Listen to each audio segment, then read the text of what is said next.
Claire had always been drawn to hidden corners of the internet, fascinated by the whispers of forbidden knowledge and obscure communities lurking beyond the public web. One evening, she found herself scrolling through an anonymous forum rumored to host deeply disturbing content. It was there she stumbled upon a single post titled, "Voices in the Static." Curiosity gnawed at her. She clicked on the link, and a plain black screen appeared with only one line of text: "They speak through the silence."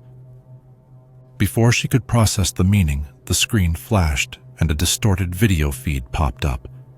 It showed a dimly lit basement with walls covered in strange symbols drawn in what appeared to be ash. At the center of the room stood an old television set, broadcasting only static. Despite the low video quality, Claire sensed something was moving behind the flickering gray and white pattern. A chill crawled down her spine, but she couldn't tear her gaze away. The longer she watched, the more convinced she became that shapes were shifting in the static, almost like faces pressing against a window. A metallic scraping noise burst through her speakers, causing her to jerk back in alarm. It wasn't quite static. It was more like whispers struggling to form words. Suddenly, the video cut out. Her browser showed an error message: "Connection lost."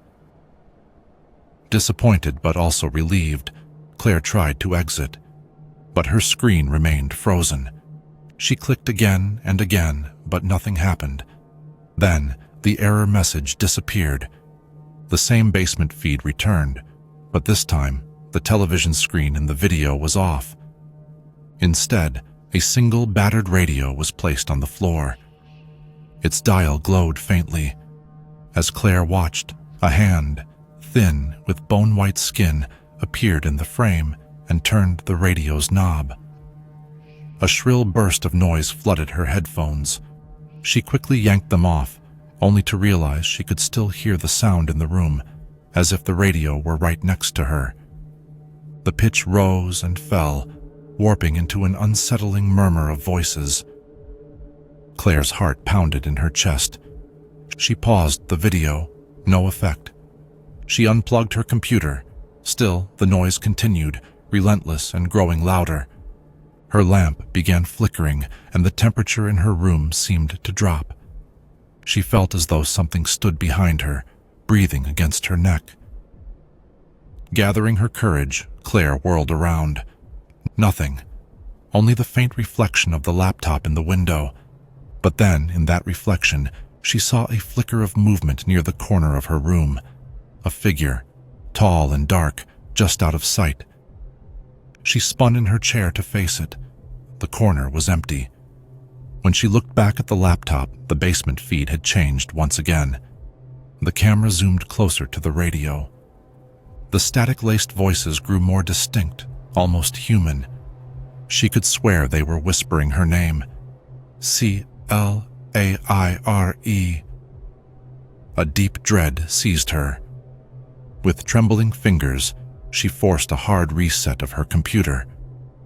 Finally, the screen went black, the whine of static cutting off mid-syllable. Silence fell over her apartment. Claire exhaled in relief, heart still racing. She went to bed with every light on, praying that was the end of it. But late that night, her phone buzzed. A text from an unknown number read, "They speak through the silence. Are you listening?" She felt her blood turn to ice. The phone glitched, the screen cycling through static before shutting off on its own. That same metallic scraping noise echoed faintly, even though no device was powered on. As the weeks passed, Claire would occasionally catch faint murmurs of static in her headphones, or see the radio from the basement flicker on her screen before vanishing. Friends she confided in chalked it up to nightmares or stress, but she knew better. She had opened a door on the deep web that night, one that refused to shut. Sometimes in the still of the night, she swore she could hear voices through the silence, whispering her name in the same distorted tone as before. And she was sure that, one day, she would finally hear them speak clearly. When that day came, she feared there would be no going back. After all, once the voices find you, they never really let go. Claire had always been drawn to the obscure corners of the internet where rumor and legend promised unsettling truths. It started as an idle curiosity, just a few late nights browsing hidden forums. But each session left her craving more. The deeper she went, the more she felt an odd pull, like the internet's darkest recesses had a gravity of their own. She wasn't prepared for what waited on the other side. One stormy evening, she sat in her dimly lit bedroom, the hum of her computer fan blending with the steady rain outside. She was scrolling through a thread titled "Most Disturbing Links Ever Found." Half of it was typical clickbait, but then she noticed a single link posted by a user named Whispering in the Dark. The link had no title, just a string of garbled text. Her gut twisted with unease, but curiosity won out. She clicked. The screen went black. Then a single line of text flickered into view. They speak through the silence. The words made her skin crawl.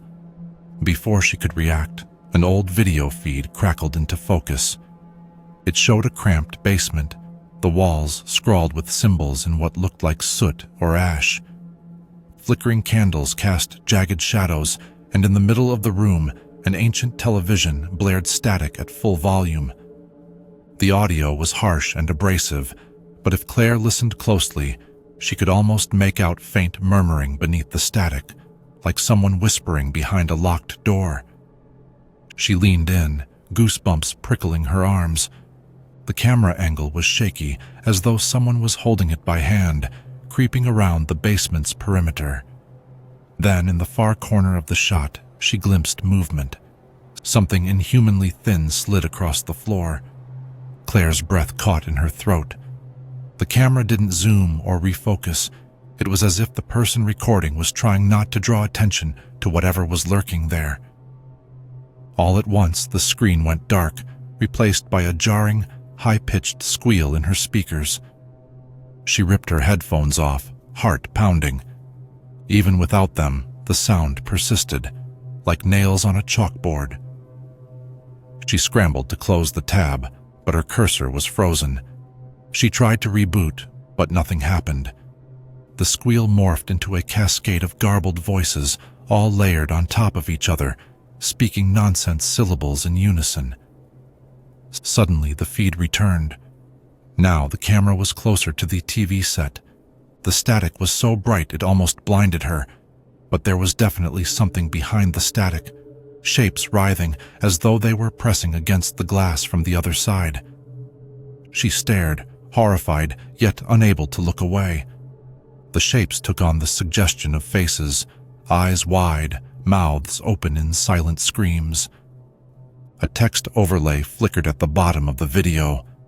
"They see you." Claire's stomach dropped. In that instant, her webcam light blinked on. She gasped. She had never enabled it. Her reflection popped up in a small window on the screen, eyes wide, face pale with shock. She yanked a piece of tape from her desk, slapping it over the camera. But the little window remained, showing her image without the tape. It was as though the feed was coming from somewhere else, some other vantage point in her room. "Stop," she whispered, more to herself than anyone else. She reached for the power button on her computer. The moment she touched it, the basement feed cut to black. Then a new message flashed. "Don't look away." The words glowed white against the darkness. Claire's heart hammered so loudly she could hardly think. Her hand trembled on the power button, but a sudden crash in her living room made her scream. It sounded like a chair toppling over. She bolted upright, spinning around to face her bedroom door. Nothing. The hall was silent. She stood, creeping toward the door, every hair on her body standing on end. The hallway light flickered ominously, the air feeling colder than it should have. She glanced back at her computer screen and saw a live feed of her hallway from behind her, as if someone was filming her from just a few feet away. She whipped around, but there was no one there. Her phone buzzed, making her jump. The caller ID was a random string of numbers. She answered it with trembling hands. "Hello?" she whispered, static. Then a voice, warped and barely audible. "C-L-I-R-E."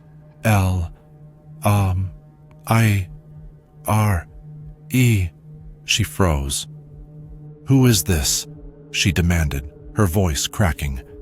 A soft laugh, distorted, and then a single word. "Listen." Suddenly, a shrill tone pierced the call, and the line went dead. She dropped the phone, fear pulsing through her veins. She wasn't alone. Something or someone had found her. Returning to the computer, she found the feed replaced by a new scene. The same basement, but now the camera was aimed at a battered radio on the floor. The radio's dial glowed faintly. A single candle flickered, casting monstrous shadows on the wall. A gloved hand reached into the frame, slowly turning the radio dial. A chorus of static hissed, punctuated by sharp bursts of sound. Voices. So many voices, overlapping and shifting like serpents in the dark. As Claire watched, the camera moved closer, the radio's volume increasing. The voices twisted and melded until they formed something resembling words. Her name again. "Claire, Claire, help us, help us." Her mouth went dry. She felt tears welling in her eyes. Whatever this was, it knew her name. It had her phone number, and it was inside her house, or had access to it somehow.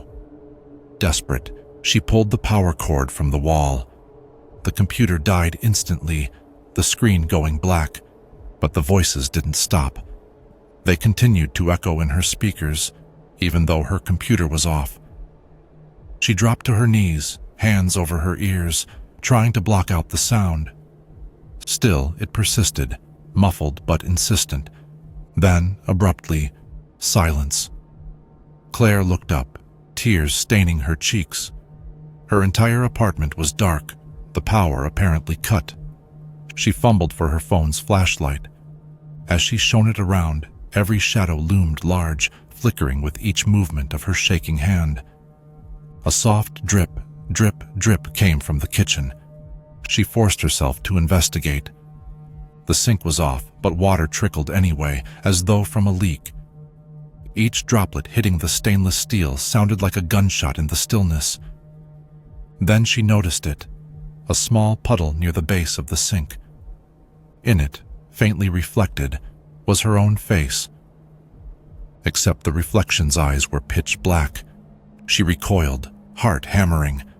Behind her, from somewhere deeper in the apartment, came a scratching noise. It was like nails scraping against wood. She called out, "Who's there?" But the only reply was the slow drag of claws or fingers along the wall. In the next flash of her phone's light, she glimpsed something move past the doorway. Thin, elongated limbs and a pale face peering at her. She screamed, slamming the door shut, pressing her back against it. The doorknob rattled violently, as though something on the other side was testing it. Then, it stopped. Silence again. Claire's breath came in ragged gasps. She crept back to the living room, only to see the computer monitor flicker on by itself, casting a sickly glow across the carpet.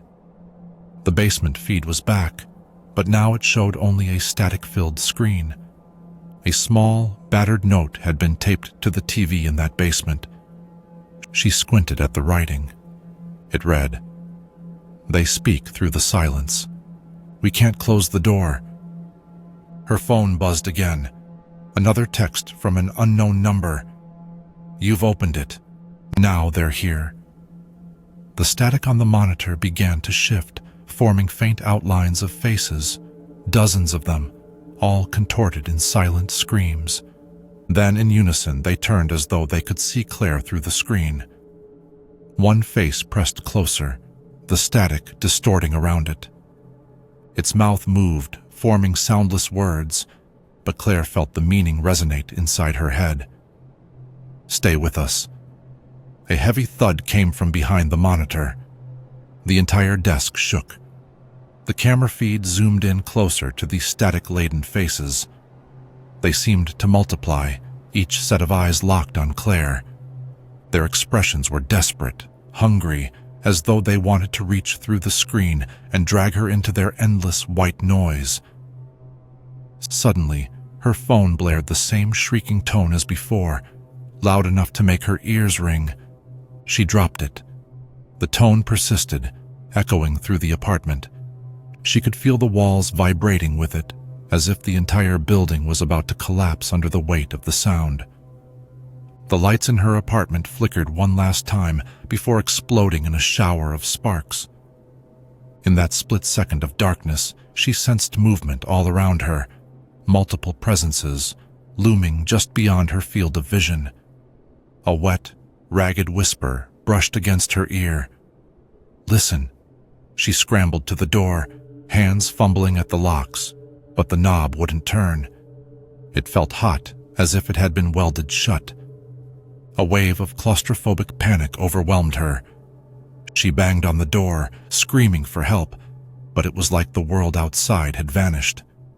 She banged on the door, screaming for help, but the outside world was utterly silent. The static and voices crescendoed, surrounding her in a maddening, all-encompassing din. As the last sparks died out, the oppressive darkness pressed in, closing in from every side.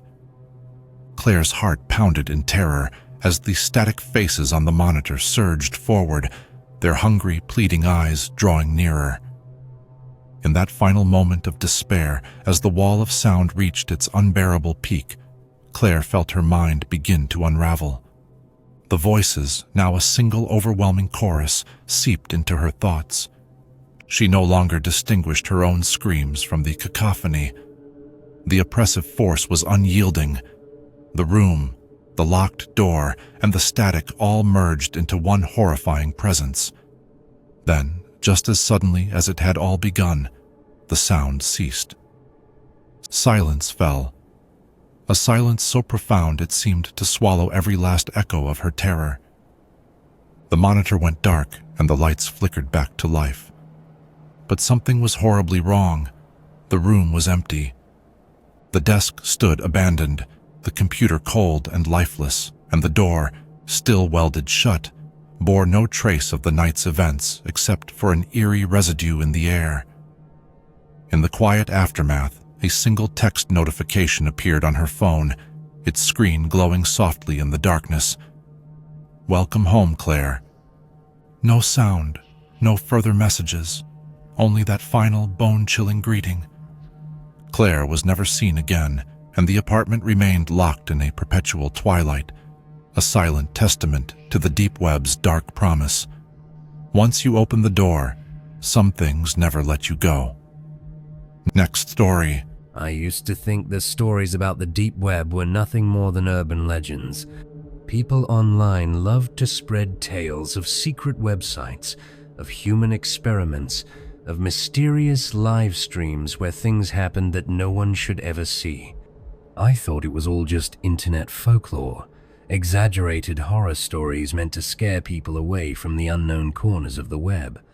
But curiosity has a way of pulling you into places you were never supposed to go. I did not go looking for anything illegal. I did not want to buy drugs, hire a hitman, or stumble upon some underground black market. I just wanted to see for myself if any of those stories were real. I thought I was in control. I thought I could just open a few pages, browse some forums, and then shut it all down when I was done. But some things are not meant to be seen. And once you have seen them, they do not just disappear. Some things watch back, and once they have noticed you, it is already too late. It started as a normal night. I had been reading about the deep web for weeks, lurking in forums where so-called experts talked about the different layers of the internet.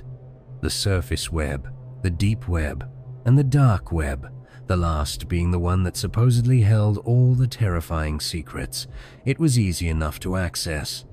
I downloaded Tor, set up a VPN, and started exploring. At first, it was disappointing. Most of the sites were old forums, dead links, and pages filled with nonsense. I found drug marketplaces, scam sites, and strange conspiracy theories, but nothing that truly felt dangerous. I was starting to think it really was just overhyped paranoia. But then I clicked on a link that led to something different. The page was completely blank, except for a single chat box in the center. There was no title, no description, no indication of what the site was for, just a blinking cursor above a single line of text. Ask me anything. I hesitated. It looked like some kind of chatbot, maybe an AI program or some kind of joke website. I decided to test it. I typed, "Who are you?" For a few seconds, nothing happened. The cursor just blinked, then a response appeared. "I am watching." A chill ran down my spine. It was not the words themselves that got to me, but the speed of the response. It was instant, as if it had been waiting for me. I told myself it was just a pre-programmed reply, something meant to mess with visitors. I decided to push further. I typed, "Washington teaching what?" The answer came immediately. "You." I felt a cold sweat break out across my skin. I sat back in my chair, staring at the screen, trying to convince myself that it was all part of the script. Just a creepy gimmick. I shut the page down and closed my laptop. I told myself that was it. I was done. I would not go back. That night, I could not shake the feeling that I was being watched. Every sound in my apartment felt amplified. Every shadow looked a little deeper than it should have. I kept telling myself I was being paranoid, that my mind was just playing tricks on me. But something about that response kept repeating in my head. You. I should have left it alone. The next night I went back. The page was still there, still blank, still waiting. But this time, before I could type anything, a message appeared on its own. "Why did you leave?" My stomach dropped. There was no way the site could know I had left. It was just a web page. There were no trackers, no logins, nothing that should have allowed it to recognize me. And yet, it did. I typed, "How do you know that?" This time, the response came in less than a second. "I can see you." I slammed my laptop shut. My hands were shaking. I knew my webcam was covered, my microphone disabled. There was no possible way that this site, this simple chat box, should have been able to interact with me like that. But the fear in my chest told me otherwise. Something was wrong. I had made a mistake. I unplugged my router, turned off my laptop, and sat in the dark for hours, listening. Every creak of my apartment felt like something moving closer. Every rustle of fabric sounded like breathing that was not mine. I knew it was just my mind playing tricks on me. It had to be. Then my screen lit up. My laptop was closed. It should not have been able to turn on by itself. But there it was, glowing in the darkness. And for just a moment, before it finally powered down, I saw something reflected in it. But it was not me. I barely slept that night. When I did, I dreamt of shadows standing just outside my vision, of something whispering my name in a voice that sounded just like mine. At some point during the night, my phone vibrated on my nightstand. Half asleep, I reached for it, expecting some spam notification or a random late-night text. But when I looked at the screen, my blood turned to ice. No caller ID. It was almost 3 in the morning. I should not have answered, but I did. I used to think the stories about the deep web were nothing more than urban legends. People online loved to spread tales of secret websites, of human experiments, of mysterious live streams where things happened that no one should ever see. I thought it was all just internet folklore, exaggerated horror stories meant to scare people away from the unknown corners of the web. But curiosity has a way of pulling you into places you were never supposed to go. I did not go looking for anything illegal. I did not want to buy drugs, hire a hitman, or stumble upon some underground black market. I just wanted to see for myself if any of those stories were real. I thought I was in control. I thought I could just open a few pages, browse some forums, and then shut it all down when I was done. But some things are not meant to be seen. And once you have seen them, they do not just disappear. Some things watch back, and once they have noticed you, it is already too late. It started as a normal night. I had been reading about the deep web for weeks, lurking in forums where so-called experts talked about the different layers of the internet. The surface web, the deep web, and the dark web, the last being the one that supposedly held all the terrifying secrets. It was easy enough to access. I downloaded Tor, set up a VPN, and started exploring. At first, it was disappointing. Most of the sites were old forums, dead links, and pages filled with nonsense. I found drug marketplaces, scam sites, and strange conspiracy theories, but nothing that truly felt dangerous. I was starting to think it really was just overhyped paranoia. But then I clicked on a link that led to something different. The page was completely blank, except for a single chat box in the center. There was no title, no description, no indication of what the site was for, just a blinking cursor above a single line of text. Ask me anything. I hesitated.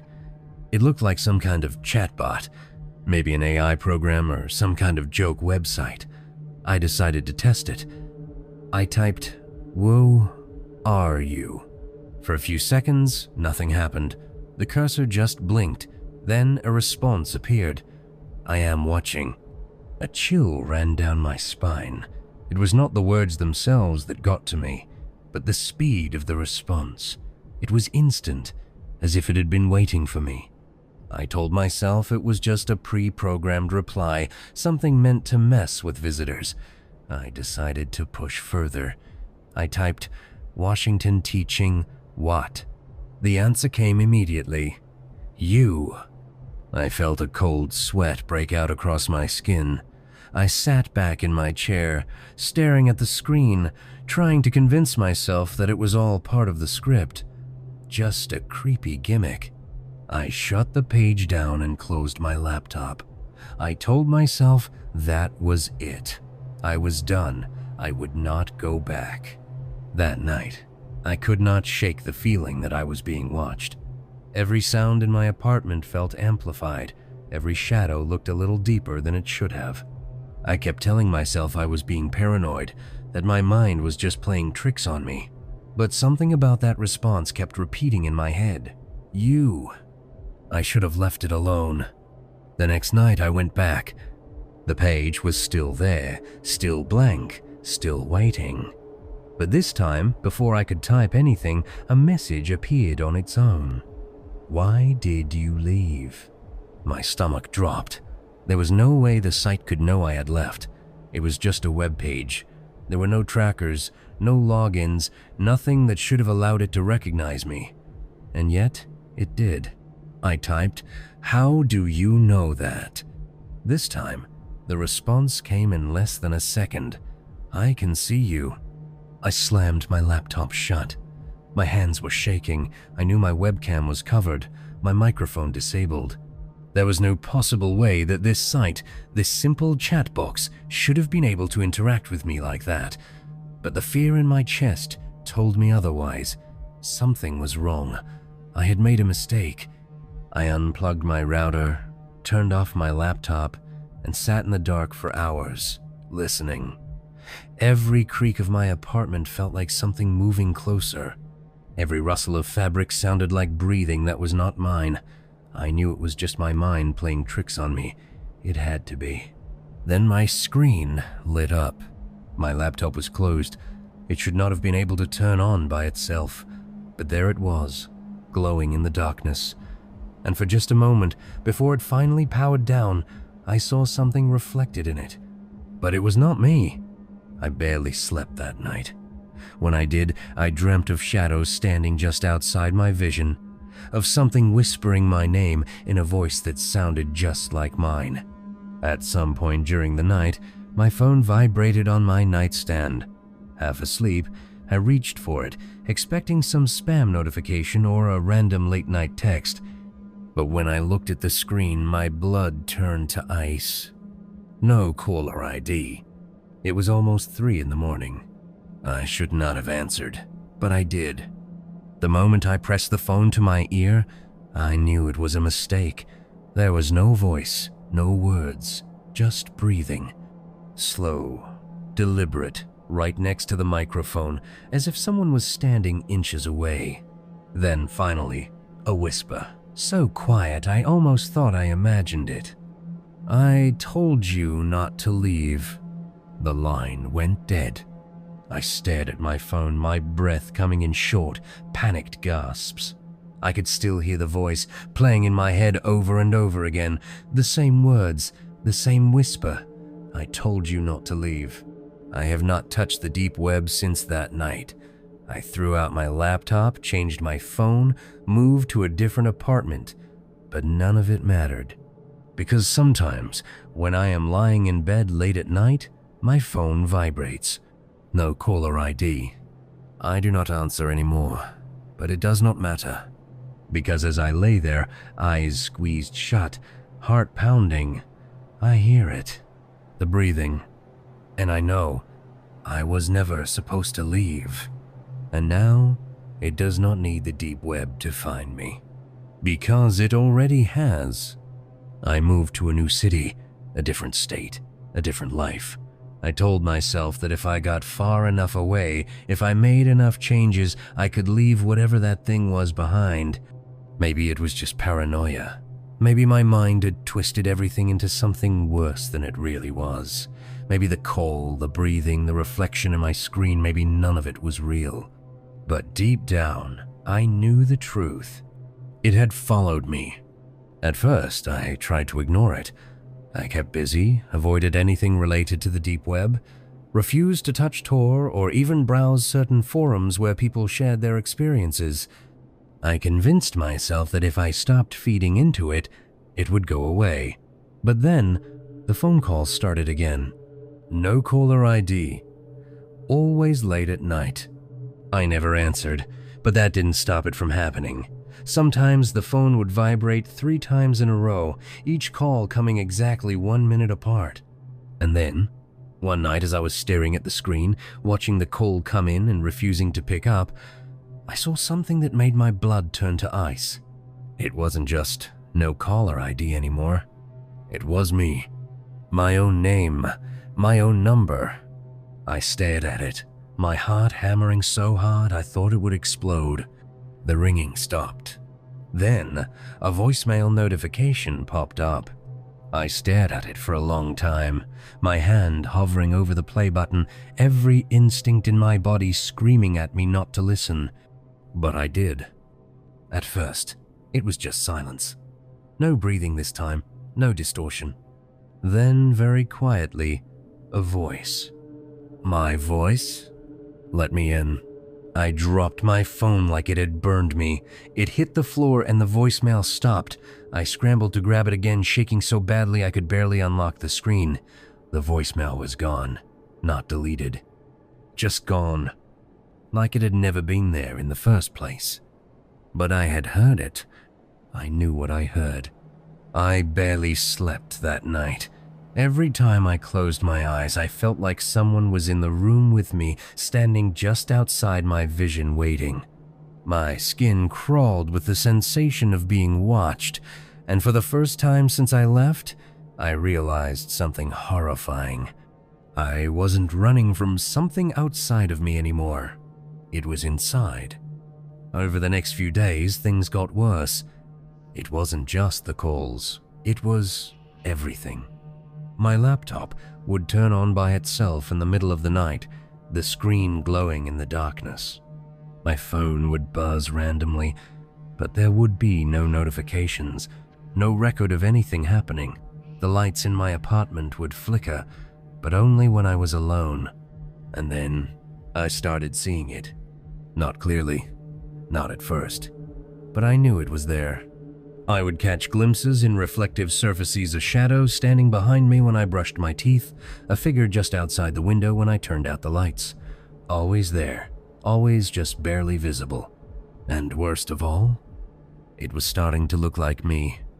I tried to tell myself it was just stress, sleep deprivation.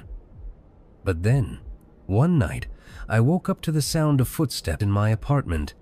Slow, deliberate, too heavy to be mine. I held my breath, every muscle in my body locked in place. Then, a knock. 3 slow knocks on my bedroom door. I stared at the door, my entire body frozen with terror. Then, from the other side, in my own voice, "Let me in." I almost did. I don't know why.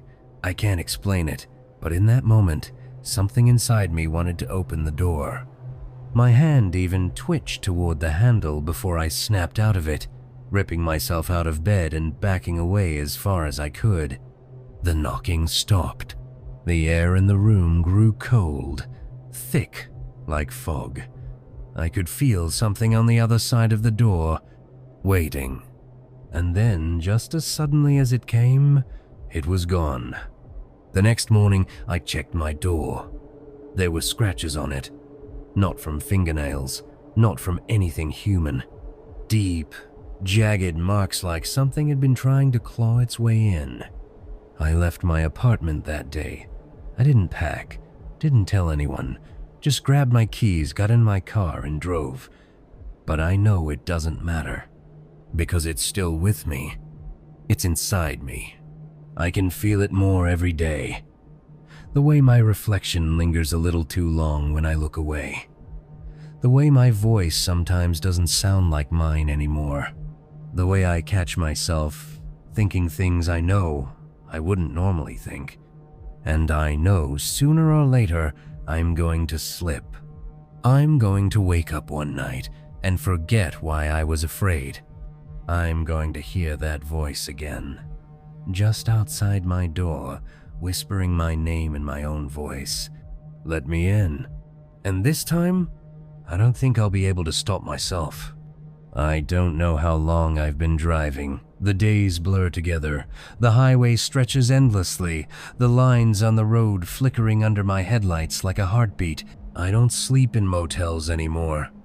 I don't stop at gas stations for longer than a few minutes. I don't speak to people if I can help it, because I know now the more I slow down, the closer it gets. The feeling of being watched never fades. It is there when I am on the road, when I pass by darkened windows, when I catch a glimpse of my own reflection in the side mirror. Sometimes I don't look fast enough, and I swear I see something sitting in my back seat. I never turn around, I just keep driving. But I think I'm starting to lose time. It started with little things. I would blink, and suddenly the gas tank was emptier than I remembered. The sun would set when I was sure it had just risen. Then, last night, something worse happened. I woke up behind the wheel. I don't remember stopping. I don't remember pulling over. But there I was, parked on the side of an empty road, the engine idling, my hands still gripping the wheel. And the worst part? The passenger door was open. Not wide open, just cracked, like someone had stepped out. Or worse, like someone had just gotten in. I slammed the door shut and sped off without thinking. My pulse was pounding, my breath short and ragged. I kept glancing at the rearview mirror, convinced that if I looked at the right moment, I would see myself sitting in the back seat, watching me, smiling. I don't remember how long I drove. When I finally checked the clock, the time was 3:12 a.m. again. Always 3:12 a.m. The time of the first call. The time of the knocks on my door. The time that has followed me ever since I first visited that cursed page on the deep web. I don't know what it means, but I know that I don't want to find out. Because I'm afraid that one night, I won't wake up behind the wheel. I'll wake up somewhere else. Somewhere I can't leave. Somewhere it wants me to be. I stopped at a gas station at dawn. I needed to breathe. to try and convince myself I was still in control of something. The clerk barely looked at me as I grabbed a bottle of water and a pack of gum. I went to pay, my hands still trembling, trying to shake off the creeping feeling that had followed me through the night. Then the radio behind the counter crackled. Not music, not static, just breathing. Slow, deep, familiar. I felt my stomach drop. The cashier didn't react. He just kept scanning my items like nothing was wrong. But I knew that sound. I had heard it in my phone calls. I had heard it outside my door. And then, from the radio, my own voice whispered something that made my blood run cold. "You left the door open." I didn't say a word. I threw a 20 on the counter and walked out, forcing myself not to run, forcing myself not to look at my car windows as I passed them. I got in and locked the doors. I checked the back seat. Empty. But it didn't matter, because the message was clear. I had made a mistake. I had let something in. And now it was closer than ever. I don't know how much longer I can do this. I don't know what happens when I finally stop running. Maybe I wake up somewhere I don't recognize. Maybe I look in the mirror and don't recognize the face staring back at me. Maybe I blink and I'm the one sitting in the back seat, watching as something else drives my body. I don't think I can stop it. I think it's already too late. But if you ever get a call with no caller ID, if you ever hear a knock on your door at 3:12 a.m., if you ever see your reflection smile when you didn't, don't let it in. Because once you do, you'll never leave. I've been a park ranger for years. I've seen all kinds of things in the wilderness, things that don't make sense, things that I wish I could forget. But there's one story that still haunts me.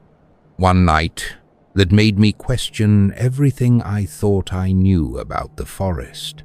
This happened last winter, during a routine patrol near one of the more isolated trails in the park.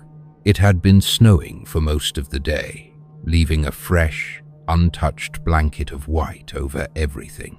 There weren't many visitors this time of year, which meant the woods were silent, peaceful, or at least that's what I thought. I was about 5 miles from the station when I saw a set of footprints. That shouldn't have been possible. No one had checked in at the trailhead. There weren't any cars in the lot. And yet, there they were, a single line of footprints leading straight off the path and into the trees. At first, I figured it was a lost hiker. Maybe someone had wandered off trail and needed help, so I followed them. The prints were weird, though. They were deep, like whoever made them was heavy, but the spacing was wrong, too far apart, like they had been taking huge strides. And the strangest part? There were no prints leading back. Whoever made these tracks never returned. I should have turned back right then. Should have called it in and waited for backup, but I didn't. I told myself I was just being paranoid, that it was probably some guy who had cut through the woods and taken another trail out. So I kept going. The deeper I followed the prints, the worse the forest felt. The silence was too heavy, the air too still, like the entire world was holding its breath. My radio crackled once, then went dead. No signal. That's when I started to feel it. The sensation of being watched. It wasn't normal. I've spent years out here, alone in the woods at night, and I've never felt anything like this. This wasn't just paranoia. This was something else. I kept my hand on my gun, moving slowly, scanning the trees. The footprints kept going, deeper into the woods, leading to a clearing I had never seen before. And at the center of that clearing, a cabin. It didn't make sense. There weren't supposed to be any structures out here. I pulled out my flashlight and shined it toward the door, expecting to see something, some sign of who lived here. But the cabin was wrong. It looked old, older than anything else in the forest. The wood was dark, rotting in places, covered in deep scratches, claw marks almost. And the door? It was wide open. I stepped closer, every instinct in my body screaming at me to leave. I shined my light inside. The cabin was empty, no furniture, no belongings, just a bare wooden floor, covered in more footprints all leading inside, none leading out. And then I noticed the walls. They were covered in handprints, hundreds of them, some small, like a child's, some so big they couldn't have been human. And in the very center of the room, directly in front of the door, was a single chair, facing me. That was when I heard it.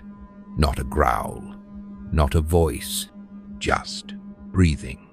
Long, slow, coming from somewhere above me. I didn't look up. I couldn't. Every part of me knew that if I looked up, if I saw what was hanging there, it would be over. So I ran. I don't even remember getting back to the station. 1 second I was in that clearing, and the next I was throwing myself inside, slamming the door behind me. Locking it like that would keep whatever it was out. I didn't report what I saw. Not because I didn't want to, because when I checked the maps the next morning, when I tried to retrace my steps to that clearing, it wasn't there. The forest was untouched. No footprints, no cabin, no sign that anything had ever been there at all. But I know what I saw. And sometimes, late at night, when the radio crackles for no reason, when I feel that same heavy silence in the air, I wonder if it's still watching me, waiting. And I know, deep down, one day I'll find that clearing again.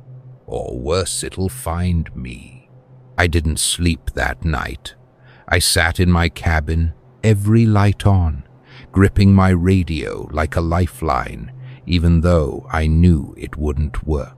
The silence outside felt unnatural, pressing against the windows like something was out there, waiting for me to step back into the dark. Every so often the wind would whistle through the trees, and I would freeze, straining my ears, expecting to hear something else. That slow, deliberate breathing, the shifting of something too large in the branches above me, the sound of footsteps that didn't belong to me. But the worst part? The forest had changed. I knew these trails, these woods. I had walked them hundreds of times, memorized every tree, every rock, every twist in the path. But after what happened that night, everything felt different. The trees seemed closer together, their branches curling toward each other like whispering figures, like they were sharing a secret that I wasn't supposed to hear. The shadows stretched too far, darker than they should have been, shifting in ways that weren't natural. Even the air smelled wrong, damp, earthy, with something sour underneath, like rotting wood or meat left out too long. And when I finally drifted into an uneasy sleep, the dreams started. I was back in that clearing, standing in front of the cabin that wasn't supposed to exist. The footprints were still there, leading inside. But now, there were more, of them hundreds, maybe thousands, pressing into the dirt, overlapping each other, filling every inch of space. The door stood open, and in the pitch-black doorway, I could see the chair sitting exactly where I had left it. And then, slowly it began to turn. I couldn't see what was sitting in it. I didn't want to, but I knew somehow that it had been waiting for me to come back. I woke up gasping, heart hammering. The taste of dirt in my mouth, like I had been breathing in the forest while I slept. The room was still, but my hands were shaking, my skin cold with sweat.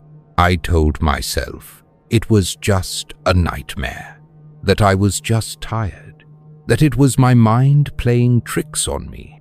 But when I sat up and looked at my cabin door, my stomach dropped, because on the inside, the part that only I could reach, there was a single deep scratch carved into the wood, like something had been inside the room with me, and it had left a mark. I didn't go back to the trails for a while. I gave myself extra paperwork, bad weather, helping out at the main station, anything to keep me away from that part of the forest. But deep down, I knew it didn't matter, because the forest had already followed me home. I started noticing small things at first. My compass would spin wildly whenever I got too close to the tree line. The birds stopped singing when I walked by, leaving everything in that thick, suffocating silence that I now recognized as a warning. My radio would pick up static when I was alone, sometimes crackling like a voice was trying to break through, but no one was ever on the other end. And then there was the figure. It wasn't like before. It wasn't standing out in the open, waiting for me to find it. This time, it was hiding, just at the edge of my vision, slipping between the trees, taller than it should have been. Too thin, too wrong. At first, I convinced myself it was nothing, a trick of the light, a shadow moving in the wind. But one evening, as I was finishing up patrol near the base of the mountain, I caught a glimpse of it in the reflection of my truck's window, standing directly behind me. I spun around, gun drawn, but there was nothing there, just trees. The empty, breathless quiet of the forest pressing in around me. But when I turned back to the truck, my stomach turned to ice, because now, in the reflection, I could see the trees behind me, and buried between them, half hidden in the dark, was a face, pale, smiling, and then it blinked. I didn't sleep that night either. It got worse after that. Every night, I locked my door, bolted the windows, but it didn't matter. I would hear things moving outside, slow footsteps in the dirt, the occasional soft knock on the cabin wall, like it was testing me. I stopped looking outside after the third night. The first 2 times, I thought I had seen a shadow standing just at the edge of the tree line, and I refused to give it a third chance to be closer. Then one night, the knocking stopped, and the breathing started. I woke up to the sound of it long, slow inhales, right outside my bedroom window. My heart slammed against my ribs as I lay there, frozen, the air so thick I could barely breathe. It was so close. And then, something tapped on the glass. I forced myself not to move, not to look, because I knew deep in my bones that if I saw it, it would see me too. The tapping came again, slower this time, more deliberate, and the inner voice, not loud, not a whisper, just wrong. It sounded like someone was trying to copy human speech, but they didn't quite know how. Let me in. I couldn't breathe. I couldn't move. And then, just as suddenly as it started, it stopped. The air in the room shifted. The pressure lifted. The forest was silent again. I stayed awake until sunrise, gripping the handle of my hunting knife, knowing it wouldn't do a damn thing against whatever was out there. And when I finally built up the courage to check the window, there was a handprint on the glass. Too long, too thin, with too many fingers. I put in my resignation the next morning. I didn't pack much, just threw some things into my truck and left, driving without stopping until I was far away from those woods. I didn't tell anyone what happened. What was I supposed to say? That something was out there? That it had followed me home? That it wanted me to let it in? No one would believe me. Hell, I don't even believe it half the time. But every now and then, when I wake up in a cold sweat, when I catch my own reflection in a dark window and feel that split-second hesitation before I recognize myself, I wonder if it ever really let me go, or if it's still watching, still waiting for me to finally stop running. I drove for hours that morning, gripping the steering wheel so tightly my knuckles turned white. The further I got from that forest, the more I thought I would start to feel safe, but the fear never left. My mind wouldn't stop racing, replaying everything I had seen, everything I had heard. That thing in the trees, the tapping on my window, the way the forest itself had felt alive, like it was pushing in around me, closing the distance no matter how far I ran. I kept expecting to see something in the rearview mirror, a shadow standing in the middle of the road behind me, a figure hiding in the trees as I passed. Every time I checked, the road was empty, but that didn't mean I was alone, because I could still feel it. I stopped at a gas station around noon, somewhere far enough away that I no longer recognized the landscape. A quiet little place off the highway, the kind where no one asks questions. I stepped inside, my hands still trembling as I grabbed a bottle of water and a pack of cheap snacks, my stomach twisting in knots. The cashier barely looked at me as I paid. And then, just as I turned to leave, the radio behind the counter crackled. At first, it was just static. Then, something else. Not music. Not a normal transmission. It was breathing.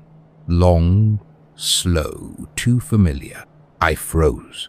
My mouth went dry, my heart hammering in my chest.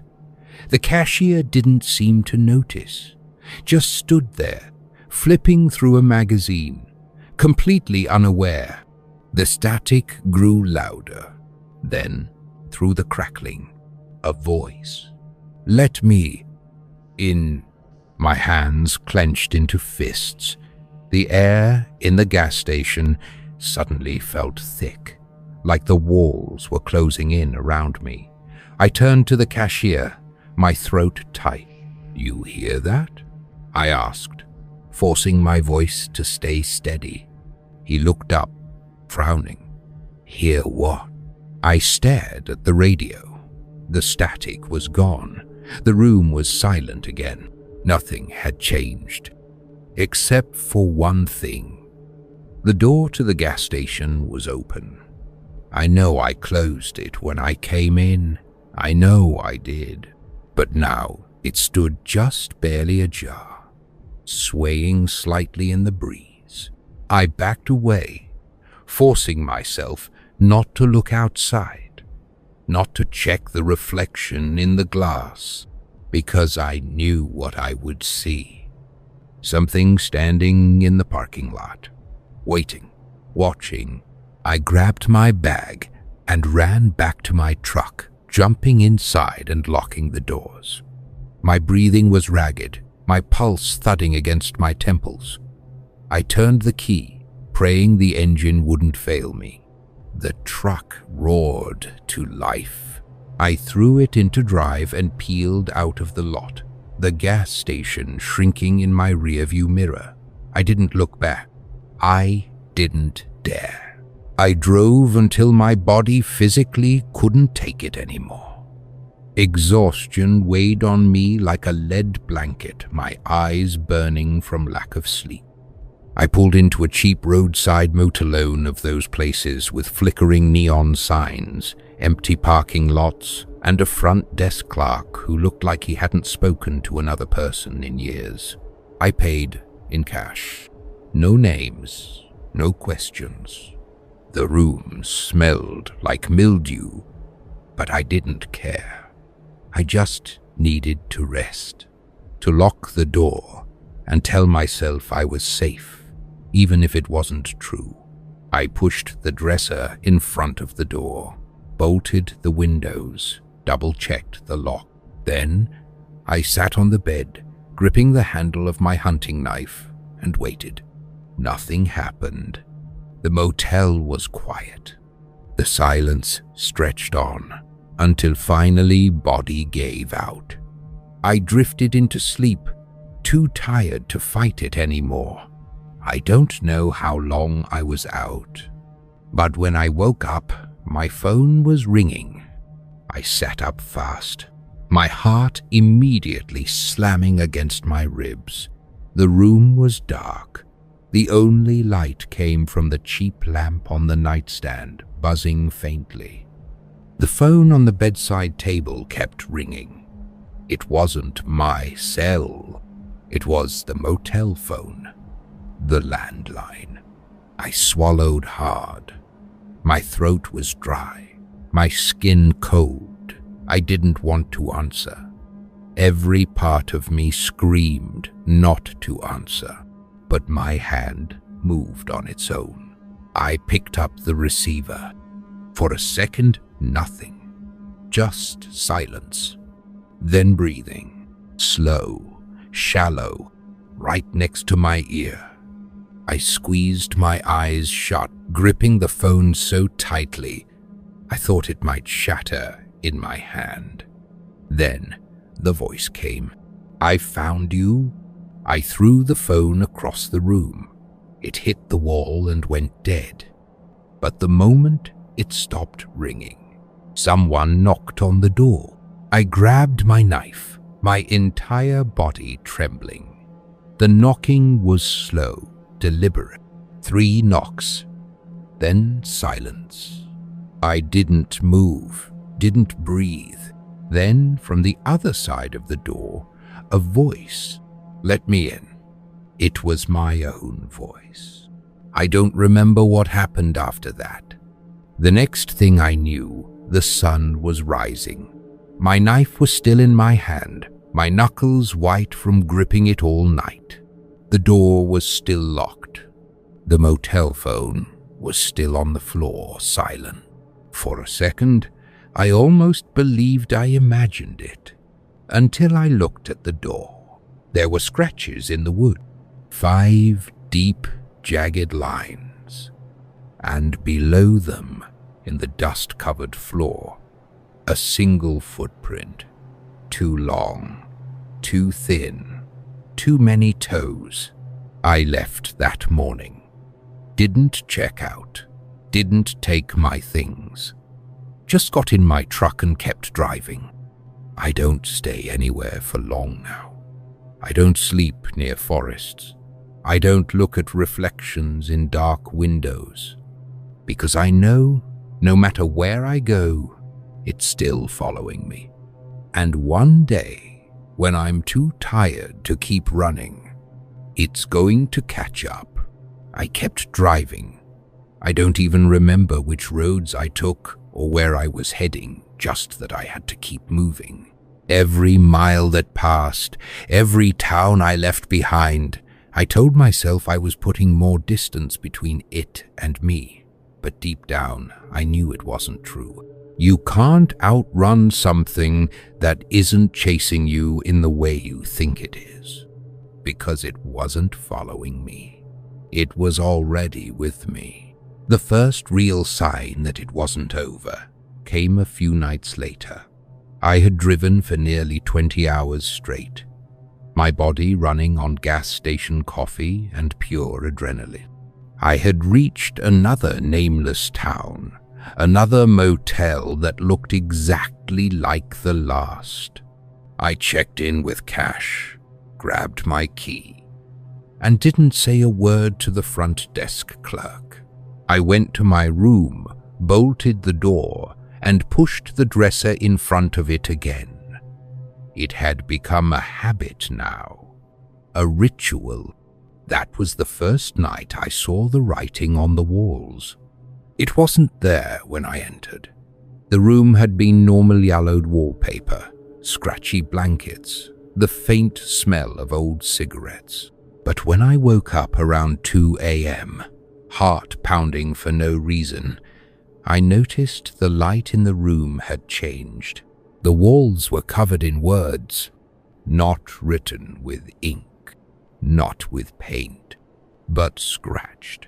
Long, jagged letters carved deep into the wallpaper.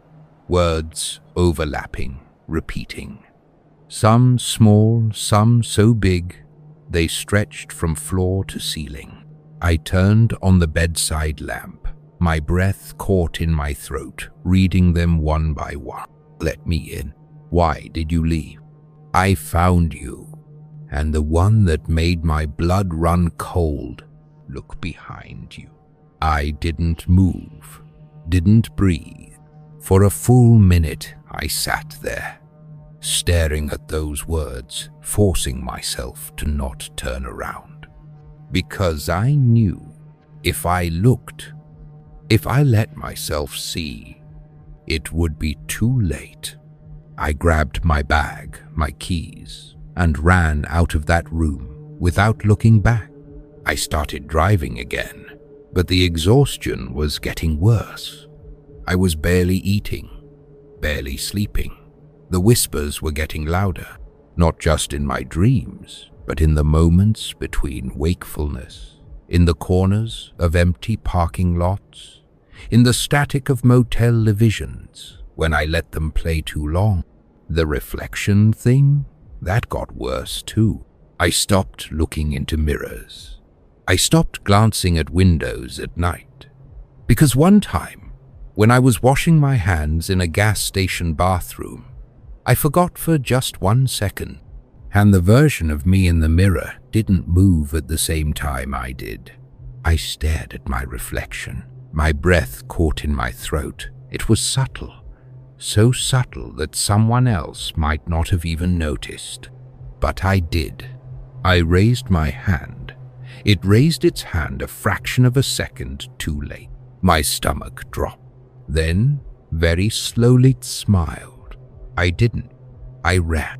I haven't looked into a mirror since. I don't answer unknown numbers. I don't stay in motels for more than one night. I don't sleep in total darkness anymore, because now I know it wants me to see it.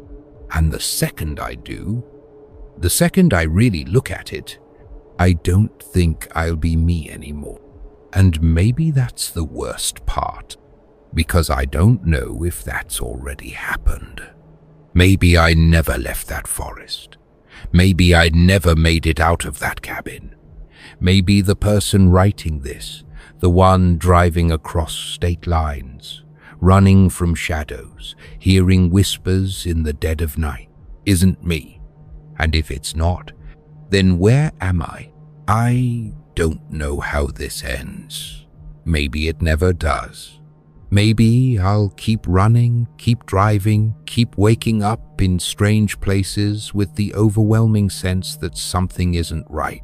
Or maybe one day I'll finally stop. Maybe I'll wake up in a motel room, reach for my bag, and realize it's already packed, that the keys are already in my pocket, that I was planning to leave before I even opened my eyes. because something else made that decision for me. Maybe I'll glance at the mirror on the way out, just for a second, just to confirm that I'm still me. And maybe, this time, my reflection won't even bother pretending anymore. Maybe it'll just smile, and I'll finally understand. I was never running away. I was just making space for something else to take my place. And it did. Next story. I was a park ranger for years. I thought I had seen it all: the lost hikers, the wild animals, the weird things people leave behind in the woods. But nothing could have prepared me for what I encountered deep in that forest. We don't talk about these things. The higher-ups tell us to ignore them, to stick to the official reports. But I can't ignore it anymore, because it's still out there. If you love true horror stories, hit like, subscribe, and drop a comment with where you're watching from and what time it is, especially if it's the middle of the night. Because tonight, I'm telling you the story they don't want you to hear. This is the thing in the forest. Being a park ranger sounds like a peaceful job, right? Spending your days out in nature, hiking through beautiful landscapes, making sure campers follow the rules. That's what I thought when I first started. But no one tells you about the other side of the job. The things that don't make sense. The reports that never get filed. The people who go missing and are never found. I worked at a national park for almost a decade. I won't say which one, but I will tell you this: it's big. Miles upon miles of untouched wilderness, deep forests, twisting trails, and places so remote that most people will never step foot there in their entire lives. That's where this story takes place. It started with a missing hiker. A guy in his mid-30s named Daniel Harper. He had checked into the park 2 days earlier, told the ranger at the station that he was going on a solo hike up one of the less-traveled trails. That wasn't unusual. Some people come to the park specifically to get away from civilization, to be alone. The problem? He never checked out. His car was still parked at the trailhead. No sign of him, no messages left behind. And after 48 hours with no contact, we had no choice but to send out a search team. That's how I ended up hiking up that trail. And that's how I found something that still haunts me to this day. The search started simple. 3 of us, rangers, myself, Jake, and Lisa, headed up the trail Daniel had taken. It was an overgrown path, barely marked, winding deep into the forest. The kind of place that makes you feel like the trees are watching you. The first few miles were fine. We called out Daniel's name, kept our eyes peeled for any signs of him, but the further we went, the weirder things got. First, we found his backpack. It was just sitting in the middle of the trail like he had dropped it and walked away. No damage, no signs of struggle. His water bottle was still inside, half full. His map was tucked neatly in the front pocket, but no sign of Daniel. We radioed back to the station, let them know what we found, and kept going. Then, a few miles later, we found his jacket. It was hanging from a low tree branch, like someone had carefully placed it there. Not tossed, not dragged through the dirt, just hung up as if he had taken it off and left it behind on purpose. I exchanged a glance with Jake and Lisa. This wasn't normal. At this point, we were way off the main trails, deep into the part of the park that almost no one goes to. The trees were thicker, the air felt heavy, and then we found something even worse. We reached a small clearing where the trees parted just enough to let the late afternoon sunlight filter through. That's when Lisa stopped dead in her tracks. "Guys," she said, her voice shaking, "look at this." I stepped forward, and that's when I saw them. Footprints. But not just Daniel's. There were 2 sets of tracks in the soft dirt. One was normal hiking boots, leading from the trail into the clearing. But the other was wrong. The footprints were huge, easily twice the size of a human foot. But that wasn't the worst part. They had claws. Not like bear tracks, not like mountain lion prints. These were long, narrow impressions with deep grooves where claws had dug into the dirt. I felt my stomach drop. What the hell made these? Jake muttered. Lisa shook her head. I don't know, but look where they lead. I followed the tracks with my eyes. They came out of the trees, merged with Daniel's footprints, and then only the clawed prints continued. Daniel's footprints stopped in the middle of the clearing, like he had just vanished. Jake and Lisa looked at me, waiting for me to say something, waiting for me to explain, but I had nothing, because this made no sense. But we weren't done yet, because just beyond the footprints tucked between two trees, we found his phone. And when we turned it on, there was one last video recorded. I don't know what I expected when we hit play. Maybe just whine noises or the sound of Daniel walking.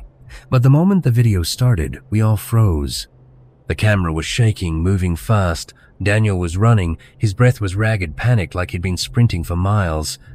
Then he turned the camera behind him. And that's when we saw it. A shadow, huge, inhuman, moving between the trees. Fast. Too fast. The footage was blurry, but even through the pixelation, I could see the outline of something massive. It had long limbs, too many joints, too many fingers. It didn't walk, it crawled, its body bending in ways that weren't natural. Daniel let out a choked scream, and then the camera cut to black. The video ended. That was the last anyone ever saw of him. I don't know what happened to Daniel Harper. I don't know if he ran into something ancient, something that wasn't supposed to exist. But I do know one thing. That wasn't the last time we saw those footprints. And it sure as hell wasn't the last time something went missing in those woods. The hike back to the ranger station that evening was silent. None of us wanted to talk about what we had just seen. Daniel's footprints, the clawed tracks, the video, were all trying to process it, but there were no words for something like that. You can explain away a lot of things in the wilderness animals, weather, even hallucinations, but this wasn't something we could explain, and deep down, I think we all knew it wasn't over. When we got back to the station, the sun was setting, casting long, dark shadows across the parking lot. We went straight inside, locked the doors behind us, and sat down around the table in the back. Jake was the first to break the silence. So what the hell do we do now? Lisa shook her head. I don't know. Do we report it? To who? I asked. You think anyone's gonna believe us? Hey, we found a missing hiker's stuff. And by the way, there's a giant clawed monster in the woods. They'll think we're insane. Jake leaned forward, rubbing his hands over his face. We have to do something, man. Daniel's still out there. Or whatever's left of him. That thought made my skin crawl. I didn't want to say it out loud, but we all knew the chances of finding him alive were slim. Whatever had made those tracks, whatever he'd seen in that video, it wasn't something you walk away from. And then the radio crackled. At first it was just static, but then through the crackling we heard it. A voice. Help me? We all froze. Jake grabbed the radio, his hand shaking. Hello? Who is this? Where are you? There was a long pause. More static. And then the voice came through again. Help me. I'm lost. It was faint, barely audible, but we recognized it immediately. It was Daniel. Lisa's eyes went wide. That can't be. There's no way. Daniel, is that you? Jake said into the radio. Where are you? Are you hurt? Another crackle. And then more words, whispered and broken. They're watching. Don't move. The radio went dead. For a long moment, none of us said anything. We just stared at the radio, like we expected it to come back to life. But it didn't.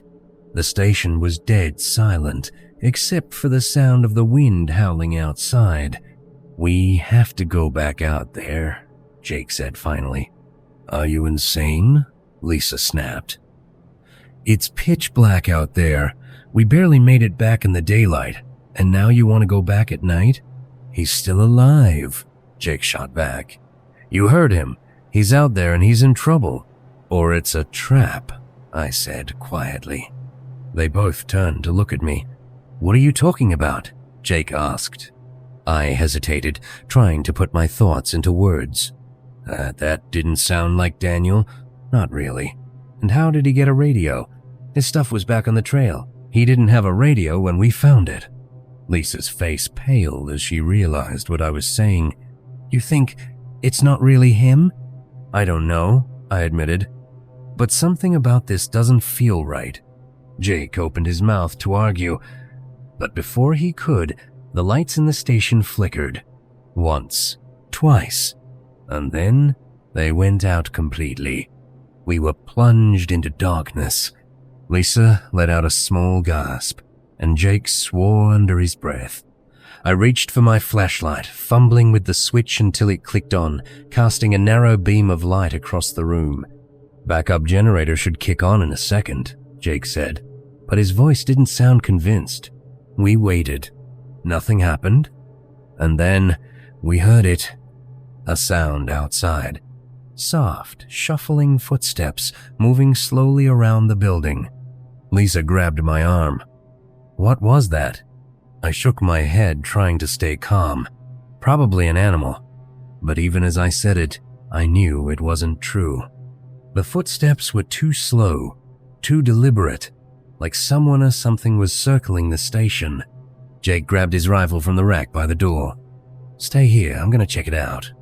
Are you crazy? Lisa hissed. You're not going out there. We can't just sit here and wait for whatever that is to break in, Jake said. I'll just take a quick look. If I don't see anything, I'll come right back. Before we could stop him, he unlocked the door and stepped outside.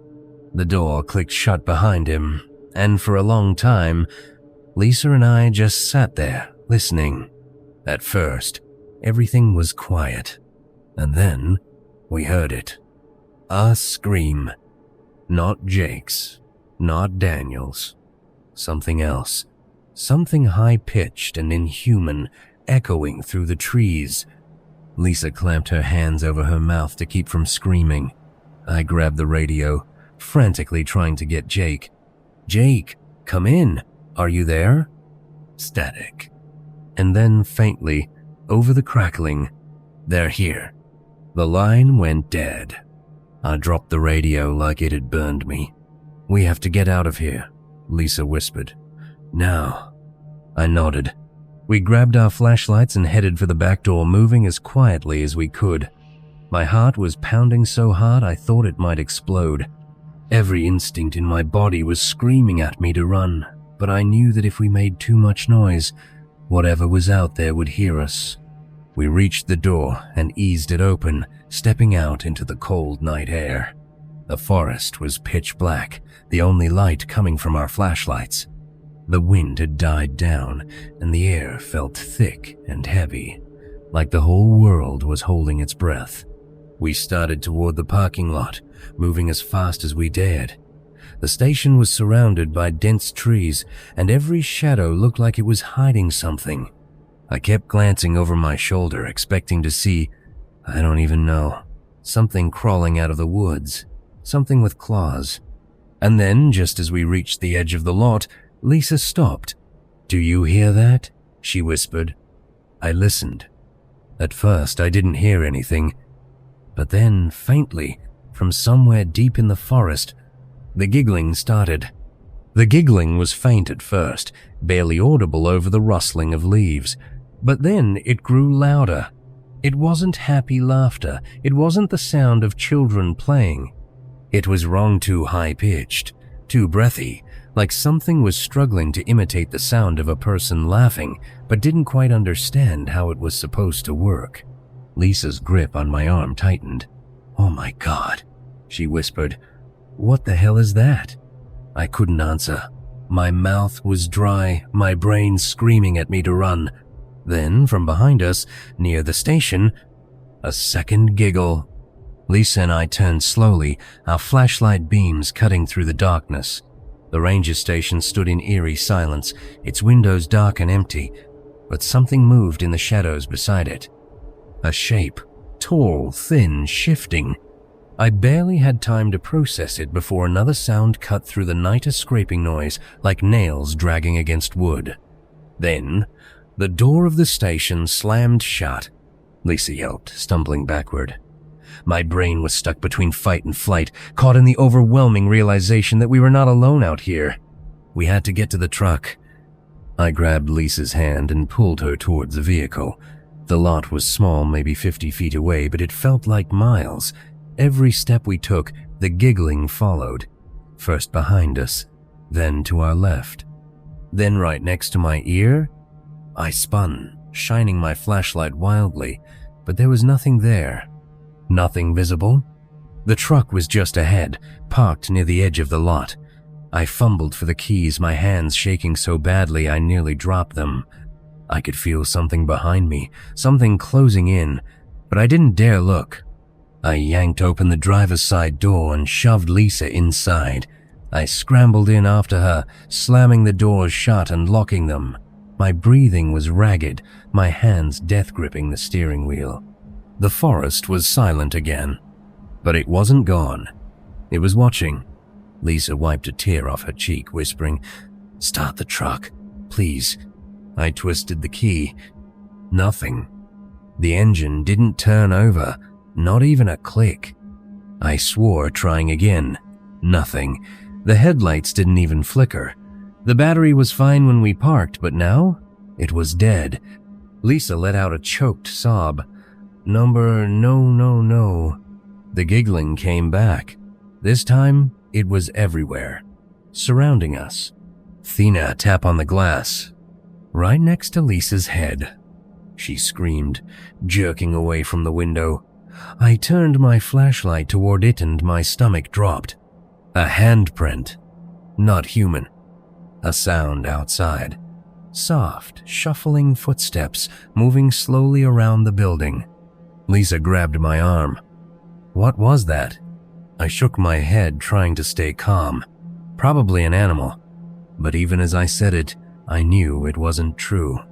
The footsteps were too slow, too deliberate, like someone or something was circling the station. Jake grabbed his rifle from the rack by the door. "Stay here, I'm gonna check it out." "Are you crazy?" Lisa hissed. "You're not going out there." "We can't just sit here and wait for whatever that is to break in," Jake said. "I'll just take a quick look. If I don't see anything, I'll come right back." Before we could stop him, he unlocked the door and stepped outside. The door clicked shut behind him, and for a long time, Lisa and I just sat there, listening. At first, everything was quiet, and then we heard it. A scream. Not Jake's, not Daniel's. Something else. Something high-pitched and inhuman, echoing through the trees. Lisa clamped her hands over her mouth to keep from screaming. I grabbed the radio, frantically trying to get Jake. "Jake, come in. Are you there?" Static. And then faintly, over the crackling, "They're here." The line went dead. I dropped the radio like it had burned me. "We have to get out of here," Lisa whispered. "Now." I nodded. We grabbed our flashlights and headed for the back door, moving as quietly as we could. My heart was pounding so hard I thought it might explode. Every instinct in my body was screaming at me to run, but I knew that if we made too much noise, whatever was out there would hear us. We reached the door and eased it open, stepping out into the cold night air. The forest was pitch black, the only light coming from our flashlights. The wind had died down, and the air felt thick and heavy, like the whole world was holding its breath. We started toward the parking lot, moving as fast as we dared. The station was surrounded by dense trees, and every shadow looked like it was hiding something. I kept glancing over my shoulder, expecting to see, I don't even know, something crawling out of the woods, something with claws. And then, just as we reached the edge of the lot, Lisa stopped. "Do you hear that?" she whispered. I listened. At first, I didn't hear anything, but then, faintly, from somewhere deep in the forest, the giggling started. The giggling was faint at first, barely audible over the rustling of leaves, but then it grew louder. It wasn't happy laughter. It wasn't the sound of children playing. It was wrong, too high-pitched, too breathy, like something was struggling to imitate the sound of a person laughing, but didn't quite understand how it was supposed to work. Lisa's grip on my arm tightened. "Oh my God," she whispered. "What the hell is that?" I couldn't answer. My mouth was dry, my brain screaming at me to run. Then, from behind us, near the station, a second giggle. Lisa and I turned slowly, our flashlight beams cutting through the darkness. The ranger station stood in eerie silence, its windows dark and empty, but something moved in the shadows beside it. A shape, tall, thin, shifting. I barely had time to process it before another sound cut through the night, a scraping noise, like nails dragging against wood. Then, the door of the station slammed shut. Lisa yelped, stumbling backward. My brain was stuck between fight and flight, caught in the overwhelming realization that we were not alone out here. We had to get to the truck. I grabbed Lisa's hand and pulled her towards the vehicle. The lot was small, maybe 50 feet away, but it felt like miles. Every step we took, the giggling followed. First behind us, then to our left. Then right next to my ear, I spun, shining my flashlight wildly, but there was nothing there.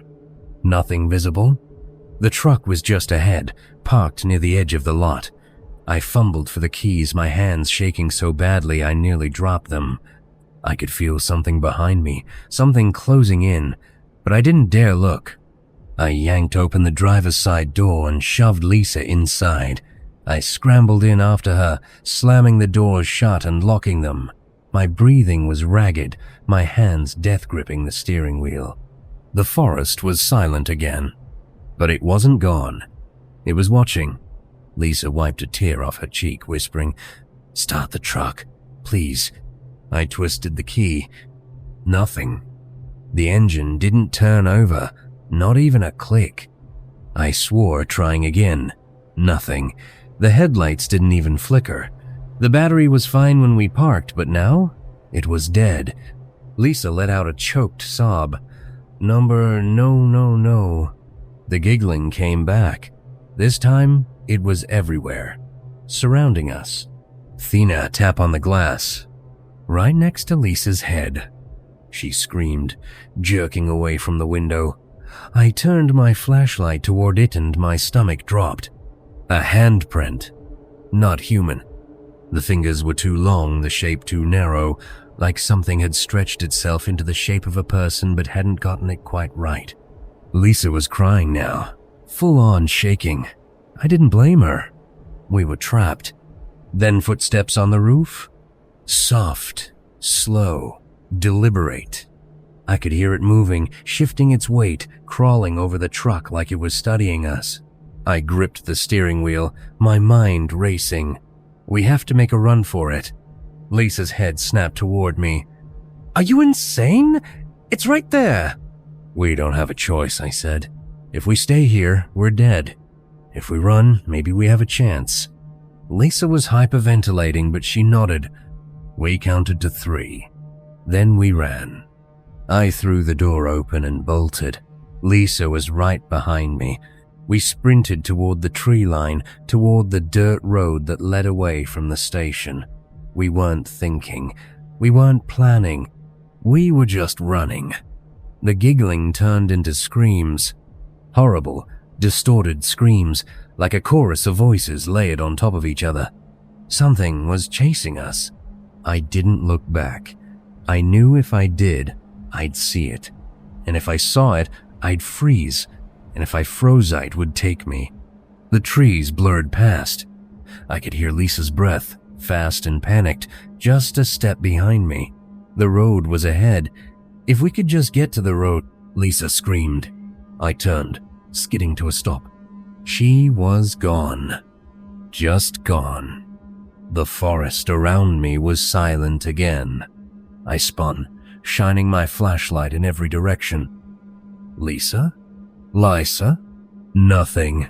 And then, something breathed right behind me. I turned, and I saw it. It wasn't a shadow anymore. It wasn't just a shape. It was tall, its limbs too long, too thin. Its head was tilted at an unnatural angle, its mouth too wide. And its eyes, empty, black, reflecting my flashlight like an animal's. The giggling came again, but this time, it was coming from inside my own head. Thin darkness. I woke up alone. The sun was rising, casting golden light through the trees. I was lying on the side of the dirt road, my flashlight still clutched in my shaking hands. Lisa was gone. The truck was gone. Even the ranger station was wrong. It looked abandoned, like it had been empty for years. Windows shattered, roof caved in. Like it had been left to rot long ago. Like it had never been there at all. I don't remember how I got out. I don't remember walking. But somehow, I made it back to civilization. When I tried to report what happened, no one believed me. The park records had no record of Lisa, no record of Jake, no record of Daniel Harper. As if none of them had ever existed. I quit that day, left the park, never looked back. But sometimes, late at night, I still hear the giggling. And I know, deep down, it's still watching me. I didn't sleep for a long time after that. Not really. I would lie in bed, eyes open, heart pounding, waiting. Every creak of the floorboards, every gust of wind against my window, every small, innocent sound felt wrong. It felt like something was still there, just beyond my vision, just beyond my understanding. The nightmares were the worst part. They weren't like normal dreams. They didn't fade when I woke up. They stayed with me, burned into my mind like they had really happened. Every night, I saw the same thing, the forest stretching endlessly in every direction, the trees twisting and shifting like they were alive. I was running, always running, and behind, might. The thing, the watcher. Its long limbs bending in unnatural ways, its mouth stretched into that impossible smile. And worst of all, the laughter. That horrible, distorted giggling, echoing all around me, inside me. Some nights, I woke up gasping, drenched in sweat, convinced that if I opened my eyes, I would see it standing in the corner of my room.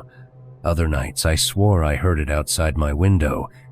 A slow tap, a whisper, a giggle. But it never came inside. Not yet. I moved to a new town, far from the park. Got a job in a quiet place, nothing to do with the wilderness. I told myself that if I stayed away from the trees, from the deep, lonely places, I would be safe. But fear doesn't work that way. It follows you. It burrows deep, infecting everything. One night, months later, I got a call. It was from a number I didn't recognize. No name. Just a long string of digits, unfamiliar and wrong. Like it didn't belong to any real area code. I almost didn't answer, but something in me needed to. I pressed the phone to my ear. At first, nothing. Just silence. And then breathing. Slow, ragged, wet. I didn't speak. I couldn't. My throat was dry, my body frozen in place. And then, finally, a voice. Not human. Not right. It was layered, like multiple voices speaking at once, overlapping, out of sync, and it said, "Why did you leave?" I threw the phone across the room. It hit the wall and shattered, but the sound didn't stop. The giggling was coming from inside my house now. I grabbed the closest weapon I could, a kitchen knife, me breath coming in short, panicked gasps. The room was too quiet, the air too thick. I turned in slow circles, my eyes scanning the corners, the shadows, expecting to see it standing there. but there was nothing. And then the lights flickered. Once, twice, and thin darkness. Everything in me screamed to run, to get out, but my body wouldn't move. I stood there in the pitch black, gripping the knife so tightly my fingers ached. The air in the room shifted, the temperature dropping fast. My breath came out in small, visible puffs. And then, just behind me, a whisper. "It's not done with you." I turned, slashing blindly with the knife, but my hands met nothing. The lights flickered back on. I was alone. The only sound was my own ragged breathing. I should have left the house that night. I should have burned it to the ground. But fear does something to you. It makes you second guess. It makes you doubt yourself. It makes you wonder if you're just losing your mind. So I stayed. For a while, things were quiet. The nightmares faded. The whispers stopped. I told myself that whatever had followed me, whatever had come out of those woods, had given up. I was wrong. 2 weeks later, I woke up in the middle of the night to a sound that made my blood run cold. A knock. 3 slow knocks. At my bedroom door. Not the front door.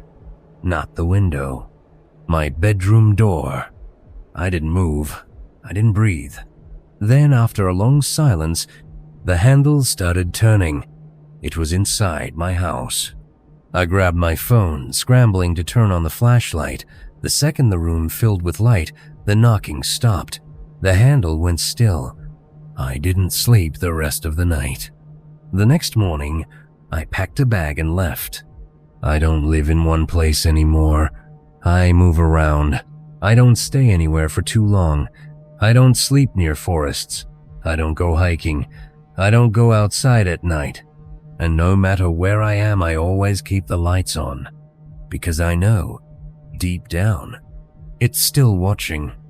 And someday, it's going to come back. I thought leaving would help. That if I kept moving, if I never settled in one place too long, it wouldn't be able to find me. That whatever had come out of those woods, whatever had taken Lisa, whatever had whispered in the dark, whatever had knocked on my door wouldn't be able to keep up. But fear is patient, and so is it. At first, things were quiet. I slept better. The nightmares weren't as frequent. I stopped hearing the giggling, stopped feeling like I was being watched. I told myself it was over. That maybe, just maybe, I had escaped. Then, one night, I was staying in a cheap roadside motel somewhere in the middle of nowhere. I don't even remember what state I was in. I had stopped keeping track. The important thing was that it was far from the park, far from those woods. I had just started to drift off when I heard it. A single, slow knock. Not at the door, at the closet. I shot up in bed, my heart slamming against my ribs. My body knew before my mind caught up. It was here. The room was silent. The air was thick, heavy, wrong. I reached for my phone, my hands shaking so hard I nearly dropped it. I turned on the flashlight, pointing it at the closet door. It was open just an inch. I hadn't opened it. I hadn't even checked it when I came in. I didn't move, didn't breathe. Then, from inside the closet, I heard it. That same giggle. Soft, too high-pitched, wrong. And then the door creaked open, just a little more. I grabbed my bag and bolted. I didn't even stop to check out. I just got in my car and drove, hands white-knuckled around the steering wheel, eyes darting to the rearview mirror every few seconds, expecting to see something sitting in my back seat. But I didn't. The road stretched on, dark and empty. The headlights cut through the night, but the shadows beyond them felt alive. I don't remember how long I drove. Hours, maybe. I didn't stop until the sun came up, until exhaustion forced me to pull into another town, another nameless motel. This time, I checked the closet, and I locked it. For a while, that was my life. Driving. sleeping in different places, never staying long enough for it to find me again, but deep down, I knew it was a lie. Because it wasn't following me, it was already inside me. The nightmares came back, stronger, worse. I'd wake up in the middle of the night, my body drenched in sweat, the echo of that giggling still ringing in my ears. And sometimes, just before I woke up, I'd hear it whisper my name. Then, something even worse happened. I stopped waking up alone. One night, I jolted awake, gasping, my heart racing. I could still hear my own scream ringing in the empty motel room.